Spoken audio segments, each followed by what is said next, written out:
ধরে অপেক্ষা করুন আপনারা। আপনাদের কাছে আমরা ক্ষমা প্রার্থী একটু দেরিতে ম্যাচ শুরু হওয়ার জন্য, যেহেতু জার্সি কালার একটু সেম সাইড ছিল সেই জন্য একটু বিলম্ব হয়েছিল। অ্যাডজাস্ট করলেন ম্যাচ অফিসিয়ালরা। আর দুটি দলই তারা তাদের দলবল নিয়ে মাঠের মধ্যে প্রবেশ করলেন। সম্মানীয় ম্যাচ অফিসিয়ালরা লাইন আপের মাধ্যমে মাঠের মধ্যে প্রদান করালেন দুই দলকে। সম্মানীয় রেফারি অন ফিল্ড রেফারিতে মুখ্য ভূমিকায় যাকে দেখতে পারবো শ্রী সমরেশ রায়কে, এবং যথাযোগ্য সহযোগিতা করবেন সিনিয়র ম্যাচ অফিসিয়াল বিপ্লব পোদ্দার এবং সুরজিৎ মান্না স্যার। তাদের মাধ্যমে এই ম্যাচ ম্যানেজমেন্ট হবে, পরিচালনা হবে।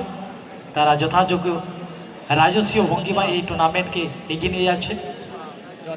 আমরা যেহেতু দেখতে পাচ্ছি এই বিপ্লব পোদ্দার স্যার, উনি ফিফা রেফারি, অনেক কোয়ালিফাইড রেফারি, ইন্টারন্যাশনাল রেফারি, তাকে আমরা এখানে পেয়েছি।